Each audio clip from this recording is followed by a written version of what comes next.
Hello my dear students, welcome back to my YouTube channel. मेरे YouTube channel पे आप लोग का बहुत बहुत स्वागत है। ये स्टूडेंट, आज काफ़ी दिनों के बाद मैं फिर से आप लोगों की हायर एजुकेशन की जो शिक्षा शास्त्र की क्लास है उसको शुरू कर रहा हूँ।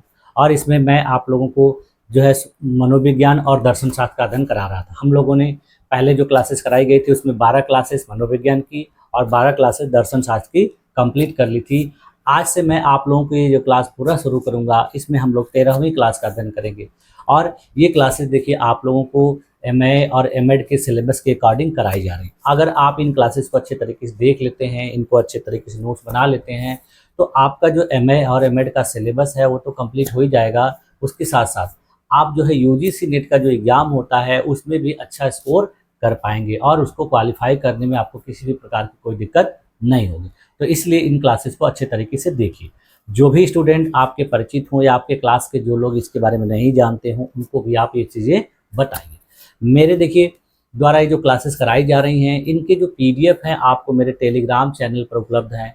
तो जब आप लोग वीडियो देखा करिए तो उसके डिस्क्रिप्शन में टेलीग्राम चैनल का भी लिंक दिया रहता है, तो उसके माध्यम से आप पीडीएफ प्राप्त करें। पिछली क्लासेस जो मैंने 12 क्लासेस कराई हैं उसका पीडीएफ देखिए आपके लिए टेलीग्राम पर उपलब्ध है। इसके अलावा मेरे इस चैनल का एक एप्लीकेशन भी है प्ले स्टोर पर, जिसको आप लोग डाउनलोड कर सकते हैं और उस एप्लीकेशन का नाम मेरे चैनल के नाम से ही है। तो आप उस पर देखेंगे कि बहुत सारे जो कोर्सेज हैं कॉम्पिटिटिव एग्जाम के, रेलवे के, पुलिस के, एसएससी के और भी बैंकिंग के, तो वो आपको वहाँ पर मिल जाएंगे। और उनकी जो प्राइस है बहुत ही मिनिमम है, जो किसी भी स्टूडेंट के लिए जो है कठिन नहीं होती है। वो आराम से उसको परचेज कर सकता है और वो क्लासेस बहुत अच्छे तरीके से तैयार की गई हैं जिससे आपको परीक्षा में बहुत ज़्यादा बेनिफिट मिले। बहुत सारे मॉक टेस्ट उपलब्ध हैं उस एप्लीकेशन पर, और बहुत सारी जो परीक्षाएं होती हैं कॉम्पिटिटिव के साथ साथ एकेडमिक, उत्तर प्रदेश में जो बीए, बीएससी, एमए, एमएससी के सारे सिलेबस भी आपको वहाँ पर दिए गए हैं। तो इन सारी चीज़ों का भी आप लोग लाभ उठाइए और इन सारी चीज़ों को भी एक बार इस्तेमाल करें। ठीक है। तो आज की क्लास में देखिए हम लोगों को एक महत्वपूर्ण टॉपिक लर्निंग, यानी जिसको अधिगम के नाम से जाना जाता है, उसका अध्ययन करना है। और इसमें हम लोग को देखना है कि ये अधिगम होता क्या है, अधिगम को कैसे परिभाषित किया जाता है, अधिगम के कौन कौन से क्षेत्र होते हैं, तो अधिगम की कौन सी विशेषताएं होती हैं, इसका क्या उद्देश्य होता है। सारी चीज़ों को आज की क्लास में हम लोग देखेंगे। और ये क्लासेस जो है काफ़ी इंपॉर्टेंट हैं, तो आप लोग इनको ध्यानपूर्वक देखा करिए। तो चलिए क्लास को शुरू किया जाए और आज का ये जो टॉपिक है इसका अच्छे तरीके से अध्ययन किया जाए। ठीक है, तो चलिए क्लास को शुरू करते हैं। हाँ देखिए, आज हम लोग को क्या अध्ययन करना है, लर्निंग यानी अधिगम। अधिगम को हम लोगों को किन किन परिप्रेक्ष्य में देखना है कि शिक्षा शास्त्र के मूल सिद्धांत में इसका अर्थ, प्रक्रिया, क्षेत्र और प्रभावित करने वाले कौन कौन से कारक होते हैं। ये क्लासेस देखिए आप लोग को कराई जा रही है। मैंने अभी आप लोग को बताया कि एमए और एमएड के जितने भी स्टूडेंट हैं, जो लोग कर रहे हैं, देखिए ज़्यादातर लोग इन सब चीज़ों में रेगुलर क्लास नहीं कर पाते हैं। तो रेगुलर क्लास नहीं कर पाने की वजह से उनका जो भी सिलेबस होता है अच्छे तरीके से तैयार नहीं होता है और लास्ट में उनको जो है गाइड या सीरीज के माध्यम से अपना जो है पेपर देना पड़ता है। तो उनको कठिनाई होती है, बेसिक चीज़ों को नहीं जान पाते। तो इसीलिए ये क्लासेस आपके लिए इंपॉर्टेंट है। इसके अलावा ये जो सीटेट और टेट का एग्जाम होता है उसमें भी देखिए लर्निंग से संबंधित काफ़ी क्वेश्चन पूछे जाते हैं, तो आप लोगों को इसको अच्छे तरीके से देखना है। ठीक है, तो चलिए क्लास को देखा जाए। देख, अधिगम का जो मूल स्वरूप होता है, अधिगम का जो बेसिक स्ट्रक्चर होता है, देखिए एक यह परिवर्तनकारी प्रक्रिया के रूप में देखा जाता है। जैसे देखिए इसमें अनुभव, एक्सपीरियंस, अभ्यास, प्रैक्टिस, ट्रेनिंग, प्रशिक्षण और वातावरण, इन सारी चीज़ों के मेल से क्या होता है, एक इंटरेक्शन होता है, अंतःक्रिया होती है। और यह व्यक्ति और वातावरण के बीच निरंतर होती है, यानी व्यक्ति और वातावरण में बीच में निरंतर इस तरीके से इंटरेक्शन होगा इन सब के बीचों में। और फिर लास्ट में रिजल्ट क्या आएगा कि किसी भी बालक या व्यक्ति के व्यवहार में अपेक्षाकृत जो है अस्थायी परिवर्तन आएगा। ठीक है, यहाँ पर अपेक्षा कुछ लिखा गया है तो अपेक्षाकृत होगा। तो इसको इस तरीके से हम देखते हैं, यानी हम इन सारी चीज़ों को जब करते हैं, हमारे जीवन में चीज़ें घटित होती हैं, तो इनके परिणाम स्वरूप, प्रभाव स्वरूप हमारे व्यवहार में कुछ अपेक्षाकृत अस्थायी परिवर्तन होता है। यानी ये परिवर्तन ऐसा होता है कि ये लंबे समय तक हमारे अंदर देखने को मिलता है। इसीलिए इसको कहा जाता है अपेक्षाकृत अस्थायी, यानी पूर्ण रूप से अस्थायी नहीं बल्कि अपेक्षाकृत अस्थायी। और ये जो अधिगम है देखिए क्या है कि जन्म से मृत्यु तक चलने वाली एक निरंतर, सक्रिय और उद्देश्यपूर्ण प्रक्रिया। आप लोग देखते होंगे, अनुभव करते होंगे कि कोई भी व्यक्ति जो है जन्म से कुछ न कुछ जरूर सीखता है, और वो तब तक सीखता रहता है जब तक उसकी मृत्यु नहीं हो जाती। वो सीखता कैसे है? अनुभव से, अभ्यास से, वातावरण से और प्रशिक्षण के द्वारा।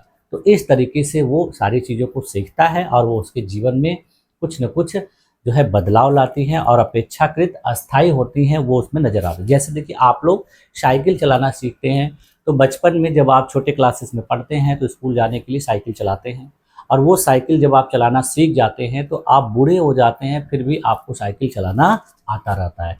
बीच में कुछ दिनों तक अगर आप साइकिल नहीं चलाते हैं तो इसमें ये हो जाता है कि आप फिर जब बहुत दिनों के बाद चलाना शुरू करते हैं थोड़ी बहुत दिक्कत होती है, लेकिन ऐसा नहीं है कि आप साइकिल नहीं चला पाएंगे। तो इसी तरीके से होता है। जैसे आप देखिए, छोटे क्लास में आपको जो चीज़ें पढ़ाई जाती हैं, लिखाई जाती हैं, वर्णमाला सिखाया जाता है, नंबर सिखाए जाते हैं, अल्फ़ाबेट सिखाए जाते हैं, तो उस समय आपको सीखने में दिक्कत होती है, परेशानी होती है, आपको ट्रेनिंग करना पड़ता है, अभ्यास करना पड़ता है। लेकिन जब आप बड़े हो जाते हैं तो उन सारी चीज़ों को आपको फिर से ट्रेनिंग, आप अभ्यास करने की ज़रूरत नहीं पड़ती है, वो आपको अपने आप आती है। तो यही होता है अपेक्षाकृत स्थायी परिवर्तन।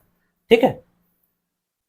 अब देखिए, अधिगम क्या है? इसके लिए देखिए, एक मैट्रिक्स तैयार किया गया। इसको देखने से पता चल जाता है। कुछ लोगों के द्वारा कहा जाता है कि अधिगम ये है, और कुछ लोगों के द्वारा कहा जाता है ये।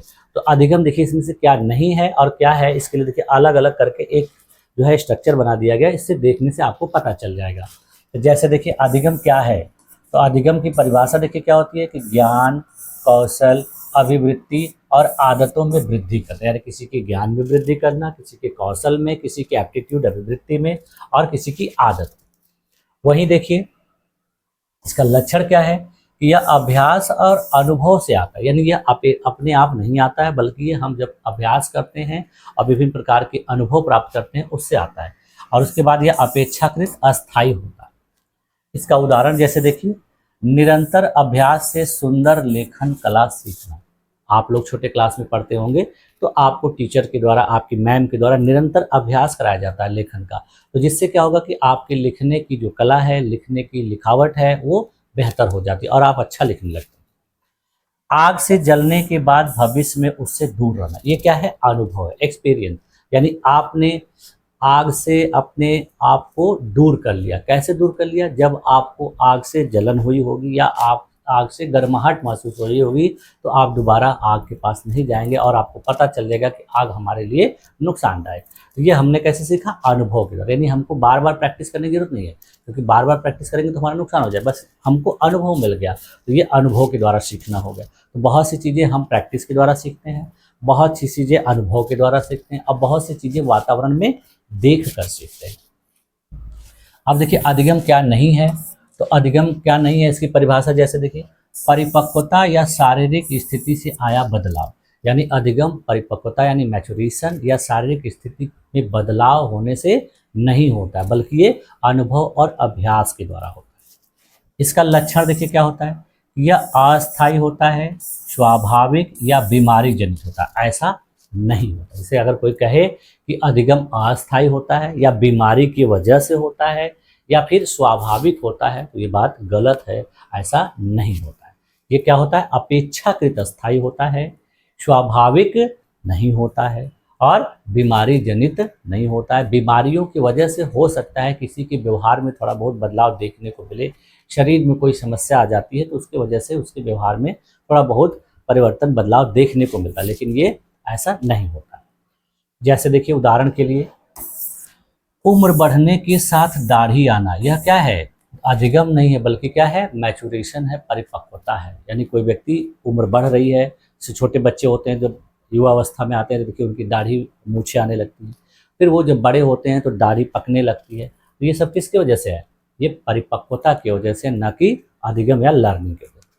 इसके अलावा देखिए, बुखार, थकान या दवा के प्रभाव से सुस्ती आना, ये क्या है? अस्थायी। जैसे देखिए, हम बीमार हो जाते हैं, थक जाते हैं, या किसी दवा को खाने के बाद शरीर में क्या हो जाती है? थोड़ी बहुत बदलाव देखते हैं, सुस्ती देखने को मिलती है। तो ये चीज़ है, ये चीज़ें परमानेंट नहीं हुई, बल्कि अस्थायी होते हैं। जब हम स्वस्थ हो जाते हैं, हमारा शरीर सही हो जाता है, तो ये चीज़ें नहीं। तो इसीलिए इसको जो है अधिगम नहीं कहा जा सकता। अब देखिए अधिगम की कुछ परिभाषाएं दी गई हैं विद्वानों के द्वारा, उन परिभाषाओं को हम लोग देखें। जैसे देखिए वुडवर्थ नामक एक विद्वान है, उनके द्वारा क्या कहा गया कि व्यवहार में अनुभव के परिणाम स्वरूप जो परिवर्तन होता है वही क्या है, अधिगम। यानी इस उदाहरण के रूप में कि अगर कोई बालक है वो प्रयास से अंग्रेजी बोलना सीखता है, तो वो इसी तरीके के अधिगम के रूप में देखा जाता है। वहीं पर देखिए एक गेट्स नामक विद्वान है, उनके द्वारा क्या कहा जा रहा है कि अनुभव और प्रशिक्षण के परिणाम स्वरूप व्यवहार में होने वाला जो परिवर्तन है वो क्या कहलाता है, अधिगम कहलाता है। उदाहरण के लिए देखिए प्रशिक्षण से शिक्षण विधि में सुधार। जैसे आप लोग टीचर बनने वाले हैं, तो टीचर जब बनेंगे तो आप लोगों को टीचिंग की बहुत सारी ट्रेनिंग कराई जाती है, और जब वो ट्रेनिंग करा ली जाती है तो आपके जो टीचिंग मेथड्स होते हैं, शिक्षण विधियाँ होती हैं, उसमें बहुत सारे जो है बदलाव देखने को मिलते हैं, और वो एक प्रकार का अधिगम है, लर्निंग है।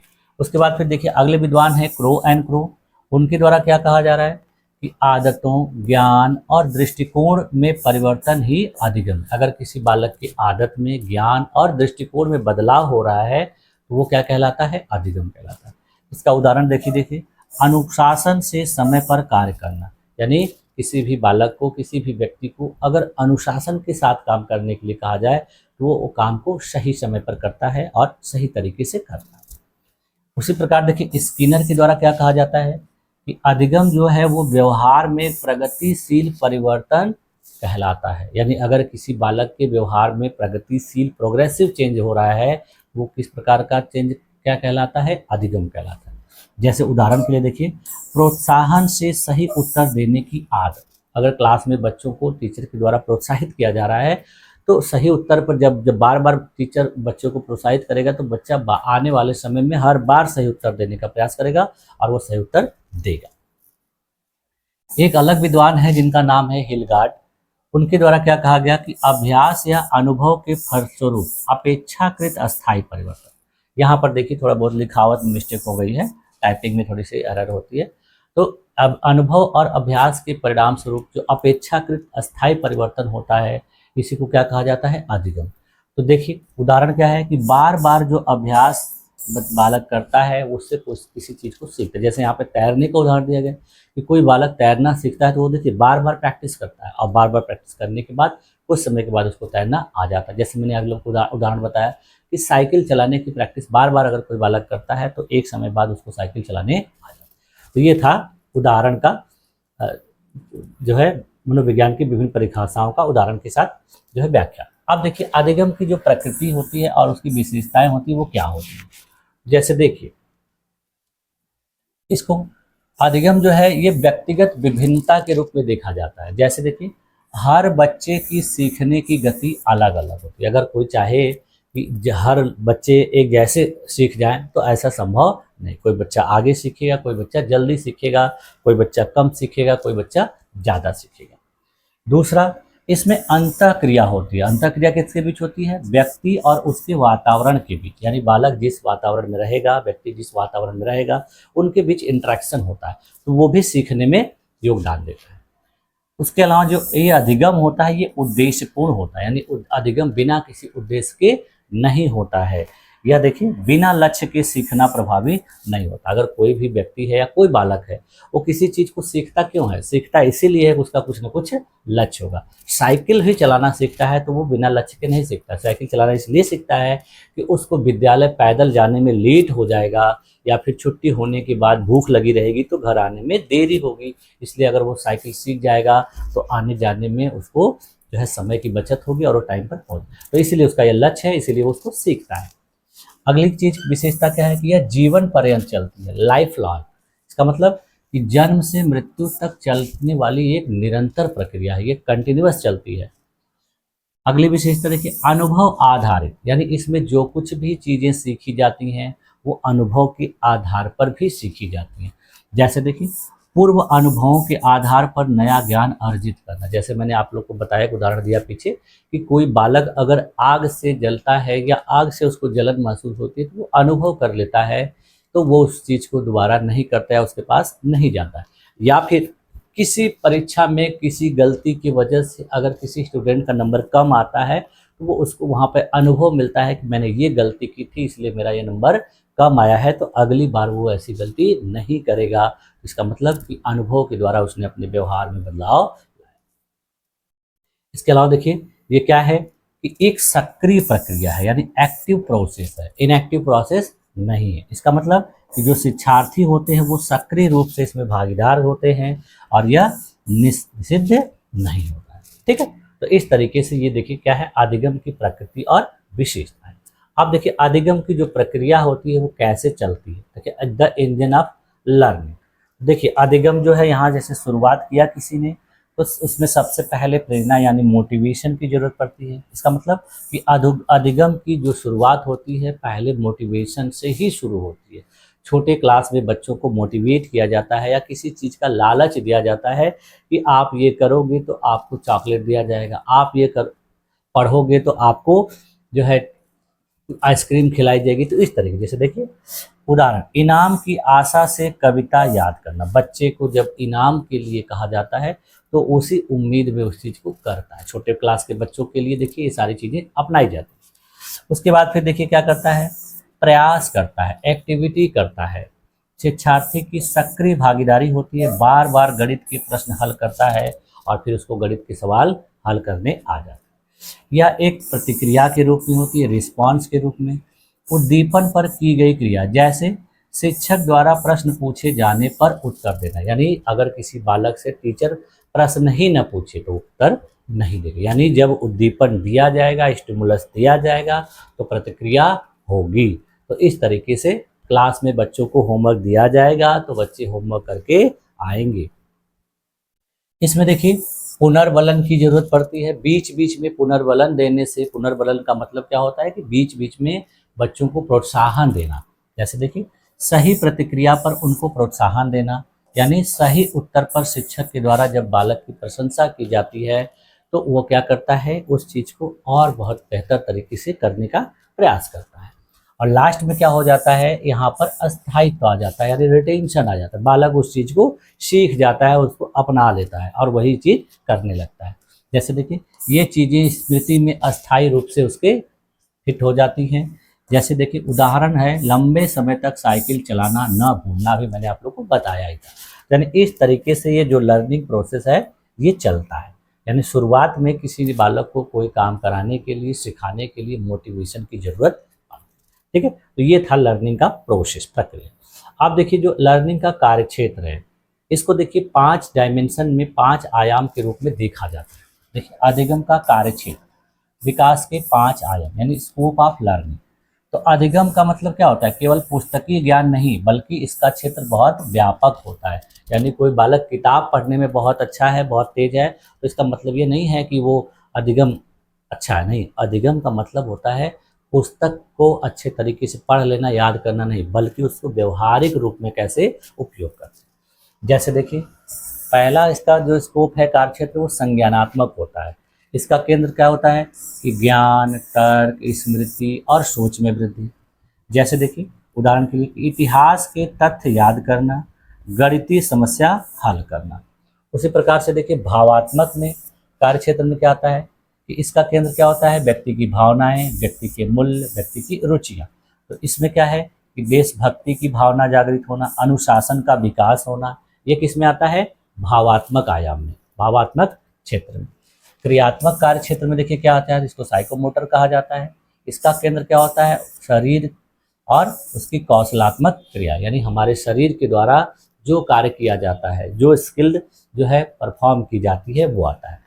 जैसे देखिए उदाहरण के लिए लेखन में, चित्र बनाने में, खेल में और विभिन्न प्रकार के कौशल जैसे तैराकी वगैरह में जो स्टूडेंट अव्वल आते हैं, बेहतर प्रदर्शन करते हैं, तो वो क्रियात्मक क्षेत्र के अंतर्गत। अधिगम का देखिए सामाजिक क्षेत्र में क्या कार्य क्षेत्र है, यहाँ पर उसके सामाजिक व्यवहार और समाज में समायोजन को देखा जाता है। अगर किसी बालक में अच्छे तरीके से लर्निंग हो रही है, वो किसी चीज़ को सीखा हुआ है, तो वो समाज में सबके साथ अच्छे तरीके से बिहेव करेगा, समाज में किसी के साथ समायोजित कर लेगा अपने आप को, उसको किसी भी प्रकार की समस्या नहीं है। तो बच्चे जो देखिए आप लोग देखते हैं कि बहुत से बच्चों में शिष्टाचार की कमी होती है। तो शिष्टाचार की कमी का मतलब है कि उनका जो सामाजिक लर्निंग है, सामाजिक अधिगम है, सही तरीके से नहीं हुआ है। जैसे देखिए उदाहरण के लिए समूह में कार्य करना, सीखना, सहयोग की भावना। बहुत से लोग होते हैं कि समूह में कार्य नहीं कर पाते, लोगों के साथ कोऑपरेट नहीं कर पाते हैं, तो ये एक प्रकार के उसमें सामाजिक अधिगम में कमी की वजह से होता है। तो ये सब भी बहुत ज़रूरी होता है। इसके बाद फिर देखिए नैतिक में, मोरल क्षेत्र में क्या होता है कि यहाँ पर आदर्श और चरित्र का विकास देखा जाता है, यानी किसी भी बालक में किस तरीके से मॉरलिटी है, उसके कैरेक्टर का विकास किस तरीके से हुआ है, ये चीज़ें इसके अंतर्गत आती हैं। जैसे उदाहरण के लिए देखिए सत्य बोलने की आदत अपनाना। बहुत से ऐसे बच्चे होते हैं जो बात बात पर झूठ बोलते हैं, तो बहुत से ऐसे बच्चे होते हैं जो झूठ नहीं बोलते हैं। अगर उनको किसी चीज़ के बारे में जानकारी है तो वो सत्य बताएंगे, वो झूठ नहीं गाएंगे। तो इस तरीके से ये इसके 5 आयामों के रूप में इसको हम देख सकते हैं। ठीक है, आप देखिए अधिगम को प्रभावित करने वाले कारक, यानी अधिगम किन किन कारकों से प्रभावित होता है। तो इनको हम देखिए कई भागों में बांट कर देख सकते हैं, मेनली 3 भागों में। जैसे देखिए व्यक्तिगत कारक, दूसरा है सामाजिक और पारिवारिक कारक, और तीसरा है शैक्षिक कारक। तो देखिए व्यक्तिगत कारक में क्या होता है कि किसी भी बालक या व्यक्ति की बुद्धि जो होती है वो प्रभावित करती है, यानी जो उच्च बुद्धि वाले बालक होते हैं वो जल्दी सीखते हैं, और जिनकी जो बुद्धि है वो थोड़ी निम्न होती है तो थोड़ा देर से सीखते हैं। दूसरी चीज व्यक्तिगत कारक में क्या है कि आयु और परिपक्वता, यानी एज किस तरीके की है या उसकी परिपक्वता की स्थिति कैसी है, उसके आधार पर वो सीखता है। जैसे परिपक्वता के साथ अधिगम जो है बेहतर होता है, यानी छोटा बच्चा जटिल गणित नहीं सीख सकता, यानी जब बच्चे का जिस तरीके का उम्र है उसको उसी के अनुसार जब कोई चीज़ सिखाई जाएगी तभी वो चीज़ सीखेगा। और परिपक्वता के आधार पर भी, अगर छोटा बच्चा है अभी 1-2 साल का है, उसकी उंगलियां अभी सही तरीके से डेवलप नहीं हुई हैं, वो सही से किसी चीज़ को पकड़ नहीं पा रहा है, तो आप उसको पेन पकड़वाएंगे तो बच्चा नहीं सीखेगा। तो यही मतलब होता है आयु और परिपक्वता। अगली देखिए चीज़ क्या आती है, रुचि आती है। व्यक्तिगत कारक में इंटरेस्ट आता है। अगर किसी बालक का, किसी व्यक्ति का किसी काम को करने के प्रति या किसी चीज़ को सीखने के प्रति इंटरेस्ट ही नहीं है, तो आप उसको बार बार सिखाएंगे तो भी वो चीज़ को नहीं सीखेगा। जैसे देखिए खेल में रुचि होने पर बच्चा खेल कौशल जल्दी सीखता है, अगर रुचि नहीं रहती है वो नहीं सीखता है। स्वास्थ्य भी देखिए व्यक्तिगत कारक में बहुत महत्वपूर्ण होता है, क्योंकि जब कोई बच्चा अस्वस्थ होता है, बीमार होता है या थका हुआ होता है, तो कोई चीज़ आप उसको सिखाएंगे, बताएंगे तो उस पर ध्यान नहीं देगा। तो देखिए अस्वस्थ बच्चा ध्यान केंद्रित नहीं। सामाजिक और पारिवारिक कारक में देखिए क्या होता है, पारिवारिक वातावरण, यानी उसके परिवार में माता पिता या अपने जो सगे संबंधी हैं उनके साथ उसको किस तरीके से ट्रीट किया जाता है, उसके साथ किस तरीके का व्यवहार किया जाता है। देखिए माता पिता का सहयोग और सकारात्मक माहौल जो है अधिगम को बेहतर बनाता है, बढ़ाता है। अगर उनको सहयोग नहीं मिलेगा, उसके साथ सही तरीके से बातें नहीं की जाएंगी, उसके तरीके के साथ सही से बिहेव नहीं किया जाएगा, तो उसको समस्या होगी, किसी चीज़ को नहीं सीख पाएगा। सामाजिक परिवेश भी देखिए इसमें दूसरा महत्वपूर्ण कारक होता है कि बच्चा जिस परिवेश में रहता है, जिस गाँव में रहता है, जिस मोहल्ले में रहता है, तो वहाँ के लोग किस तरीके के हैं, वहाँ की समाज कैसा है, वहाँ की संस्कृति कैसी है, ये चीज़ें भी प्रभावित करती हैं। जैसे देखिए समाज की संस्कृति और मूल्य, जैसे शिक्षा को महत्व देने वाला समाज। बहुत से ऐसे समाज होते हैं जहाँ पर शिक्षा को बहुत ज़्यादा महत्व नहीं दिया जाता है, तो वहाँ पर बच्चे देखिए छोटी उम्र में दुकान या काम करने लगते हैं, कुछ व्यवसाय करने लगते हैं, क्योंकि वहाँ का समाज उसी तरीके की चीज़ों को अपने यहाँ अपनाता है, तो बच्चा भी वही चीज़ करता है। शैक्षिक कारक में देखिए सबसे प्रमुख भूमिका होती है शिक्षक की, यानी क्लास में बच्चे को शिक्षक के द्वारा किस तरीके से बताया जा रहा है, सिखाया जा रहा है, वो बहुत मायने रखता है। अगर बच्चे को शिक्षक के द्वारा सही तरीके से नहीं बताया जाएगा, नहीं सिखाया जाएगा, तो वो चीज़ों को नहीं सीख पाया जाएगा। इसलिए देखिए जो शिक्षक होना चाहिए वो कुशल होना चाहिए और सरल भाषा में बच्चों को पढ़ाए, जिससे उसको अधिगम आसानी से और प्रभावी रूप से हो जाए। इसके बाद दूसरी चीज़ें देखिए शैक्षिक कारक में शिक्षण विधियाँ आती हैं, यानी किसी भी बालक को किस तरीके की शिक्षण विधि का प्रयोग करके पढ़ाया जा रहा है, सिखाया जा रहा है, ये भी मायने रखता है। अगर सही शिक्षण विधि का प्रयोग नहीं किया जाता है तो उसका अधिगम प्रभावित होता है। देखिए क्रियात्मक विधि से विज्ञान पढ़ाना अधिक प्रभावी। अगर किसी बच्चे को साइंस पढ़ाया जा रहा है तो उसको प्रायोगिक तौर से क्रिएटिविटी के आधार पर पढ़ाया जाए, सिखाया जाए, तो वो चीज़ों को सही से सीखेगा।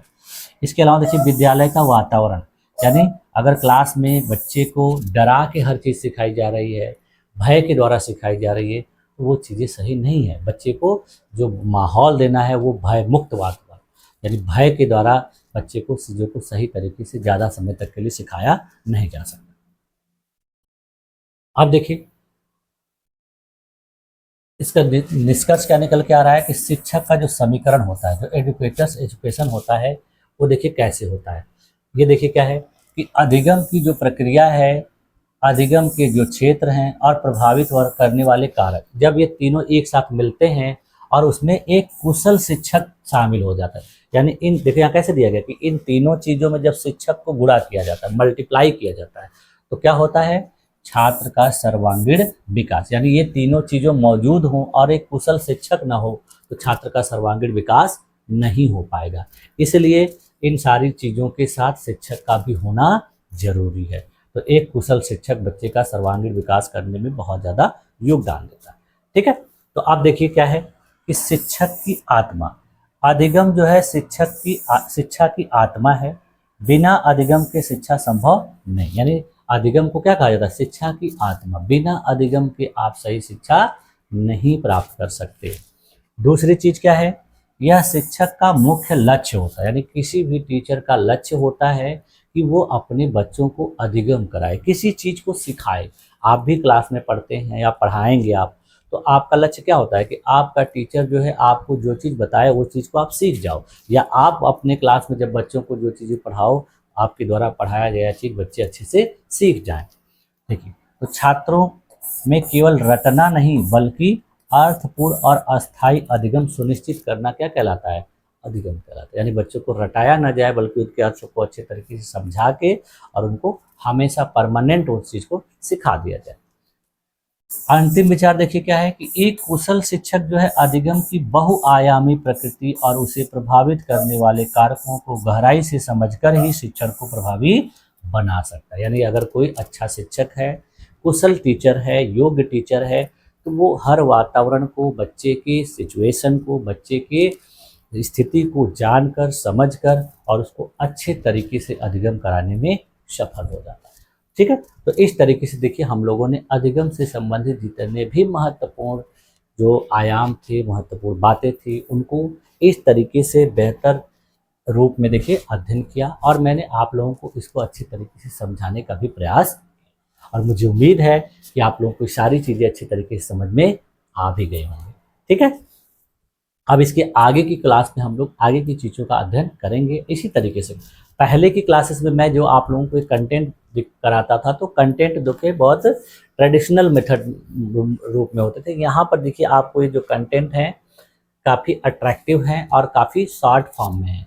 यहाँ पर आपको कम चीज़ों के माध्यम से ज़्यादा चीज़ों को समझने का, जानने का अवसर मिल रहा है और इसके आधार पे आप अपने दिमाग का भी प्रयोग कर सकते हैं। तो ये जो आपसे जो क्लासेस कराई जाएंगी वो कंटेंट आपके इसी तरीके के होंगे। ठीक है, तो इससे आपको नोट्स बनाने में भी बहुत आसानी है। पीडीएफ जो है वो मैं आप लोगों को जो ट्रेडिशनल मेथड में होता है, line by line, topic wise, उस तरीके से उपलब्ध करा दिया गया। ठीक है, तो 4-5 क्लासेस, 6 क्लासेस जब हो जाएंगी तो उसका पीडीएफ आपको टेलीग्राम पर मिल जाएगा। ठीक है, तो आप लोगों ने मेरी इस क्लास में अपने आप को इतनी देर तक इतनी धैर्यपूर्वक बनाए रखा, इसके लिए आप लोग का बहुत बहुत धन्यवाद। मिलते हैं नेक्स्ट क्लास में, तब तक के लिए थैंक यू।